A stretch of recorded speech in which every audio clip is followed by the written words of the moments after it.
Hey everybody, got a package. Just came from eBay.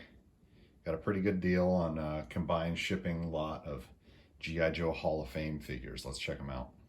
Okay, so here are our Rock and Roll and Flint G.I. Joe Hall of Fame figures. I just picked these up, paid $23 each. I was also trying to get Sergeant Savage for $23, but I got outbid at the last minute. So yeah, I just got these. Let's go ahead and look at the packaging. Rock and Roll has a Gatling gun that shoots. There is a variant where he has like a mint green shirt. I think I read online somewhere that the head sculpt for Rock and Roll for Flint is supposed to be the same. I do not see that though. I really think they look completely different, even despite the beard. I'm just imagining Flint without the beard, and I'm looking, and I mean, yeah, it's Rock and Roll's scar is even molded in such a way where it doesn't go underneath the beard. In fact, I think he would actually look like he had like raised skin underneath that beard. I don't think the beard is actually sticking out that much. I think that's the head sculpt is sticking out. So that might be kind of a urban legend that we can kind of dispel.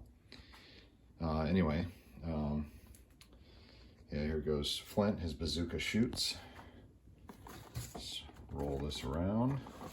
Let's see here. Same cross cell. They were from the same wave. I always love on these Hall of Fame figures how they compare them to an original era G.I. Joe. Here we got Rock and Roll. Looks like the Sea Adventure with a special uniform set on.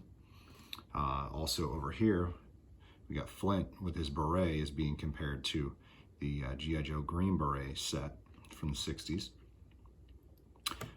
Here's our file card. I'll show that to you so you guys can pause and read it if you need to. Same thing with Rock and Roll. Now let's go ahead and open them up. Okay, first we'll have a look at Flint. What's kind of weird is the box, the top flap just kind of came open. It looks like the glue never really adhered properly, or maybe somebody in the past heated it up and removed it. I don't know. It's, this flap right here is like, usually gets damaged whenever you open Hall of Fame figures. So here's Flint. He actually has a lot of people that have only seen pictures online might not realize he has flocked hair underneath that beret, because he's usually always got his beret. Cool tiger stripe camo. He almost looks more like a Lieutenant Falcon than he does Flint, but it's Flint nonetheless. The one thing that I dislike about this figure is the way they painted his lips green. Maybe some people look at that as being white. It's white, it's grayish, greenish. It's really weird.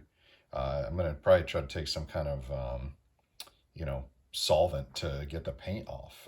I have seen a few on eBay where the lips were never painted, but almost every one you find, they're gonna have those painted lips, and it just looks really strange. Here's our accessories. We got 2 grenades, we got the manual, got the equipment belt and the bazooka. I'm gonna leave this stuff all sealed in the blister and put it back in the box and just display the figure. I actually have that same belt, and so I can gear him up. I have a spare. It looks mint condition. However, there is a weird wear mark there. I'm gonna try to get that off. It should come off pretty easy. And I don't know, there's nothing black on the packaging that it could have happened from, so pretty bizarre. But anyway, let's check out Rock and Roll. Okay, we got Rock and Roll out of the box. I had to do a little surgery. This is what I was talking about. This Flint box, the flap was just hanging open. But on this one, I had to dissect it a little bit to get it open. Anyway, here's Rock and Roll. Another beautiful flocked head sculpt.